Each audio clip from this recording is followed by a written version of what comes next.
Good afternoon. This is a news update on Dominion Television Ibadan. I am Osarinoma Saba. The Minister of Information and National Orientation, Mohammed Idris, has reaffirmed the federal government's commitment to conducting a credible, transparent and internationally acceptable national census driven by effective public communication and interagency collaboration. Idris spoke in Abuja while receiving the chairman of the National Population Commission (NPC), Dr. Aminu Yusuf, during a courtesy visit. He stressed that credible population data is essential for national planning and development. He said the Tinubu administration is prioritizing due process, legality, and credibility over speed, noting that a presidential proclamation remains the legal basis for conducting the census. Earlier, Yusuf said the commission is operationally ready with systems, logistics, ICT infrastructure, and personnel in place to ensure a transparent and credible exercise when a new date is announced. He also called for sustained use of government media platforms to strengthen public awareness and trust in census participation. The Nigeria Security and Civil Defense Corps (NSCDC) Oyo State Command has decorated 160 newly promoted officers at a ceremony held at the command headquarters in Agodi, Ibadan. Speaking at the event, the NSCDC Zonal Commander Zone 6, Assistant Commandant General Michael Adaralewa, represented by Commandant Yomi Akeju, commended President Bola Ahmed Tinubu, the Minister of Interior, Olubumi Tunji-Ojo, and the Commandant General of the Corps for prioritizing officers' welfare.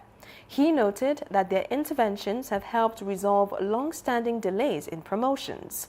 The Oyo State Commandant, Augustine Padonu, charged the newly promoted officers to see their advancement as a call to greater responsibility, urging renewed commitment to the Corps' mandate and core values. Also speaking, Oyo State Governor Seyi Makinde, represented by his deputy, Barrister Bayo Lawal, commended the NSCDC for complementing security efforts in the state and reaffirmed the government's commitment to protecting lives and property across Oyo State.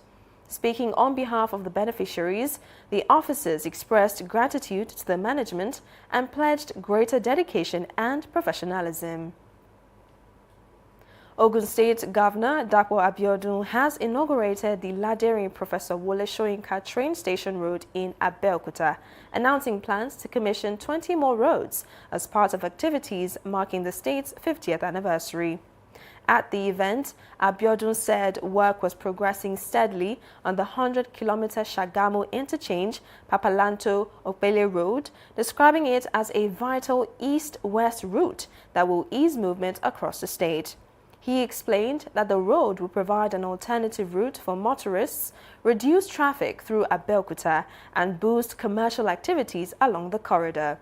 The governor added that the Professor Wole Soyinka train station remains a key transport hub connecting Ogun State to Lagos, Oyo State, and northern Nigeria. The Benue State House of Assembly has approved a bill establishing the Benue State Widows Commission to curb harmful cultural practices against widows and protect them from exploitation. Chairperson of the House Committee on Women Affairs and Social Welfare, Becky Oppin, said the commission is necessary as widows remain one of the most vulnerable groups in the state. The Speaker directed the Committees on Women Affairs, Business and Rules to draft a new bill to repeal the 1996 edict governing the current Rehabilitation Board. The Assembly also approved an increase in the board's monthly funding from 100,000 naira to 1.5 million naira. On the foreign scene, wildfires burning in Franschhoek, east of Cape Town, have flared up again, forcing fire crews to scramble to contain the blaze. Local reports indicate fierce winds of up to 50 kilometers per hour have worsened conditions in an area dense with dry, highly combustible vegetation fueling the flames. The strong winds are also preventing firefighters from deploying aerial resources to combat the fire. The blaze, which started on Saturday in the Cape Winelands district, has already caused severe damage to vineyards. Residents have been warned that suppression efforts are likely to generate heavy smoke and evacuation orders will be issued if necessary. United States President Donald Trump is heading to the World Economic Forum in Davos after telling reporters he has a lot of meetings scheduled on Greenland.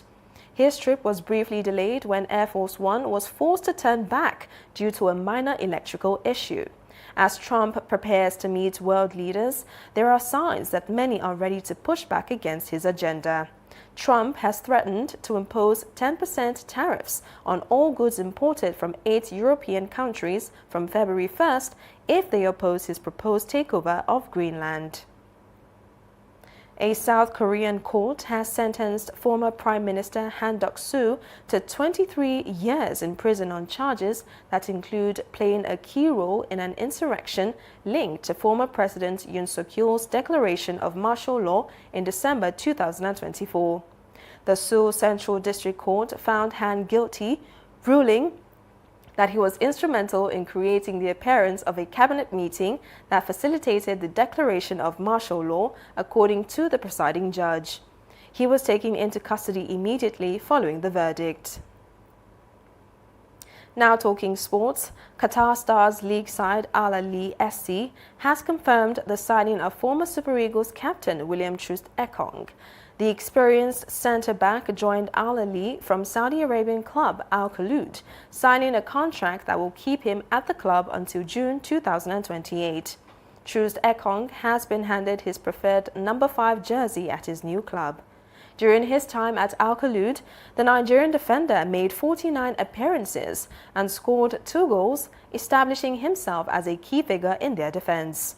His arrival is regarded as a major boost for Al Ahly SC as they look to build momentum and finish the season on a strong note. You can visit our website on www.dominion.org.ng to watch us live and interact with us. You can also follow us across our social media platforms: Facebook, Instagram, TikTok, YouTube and LinkedIn at Dominion Broadcast, and on X at DominionCast. And that ends the news update on Dominion Television.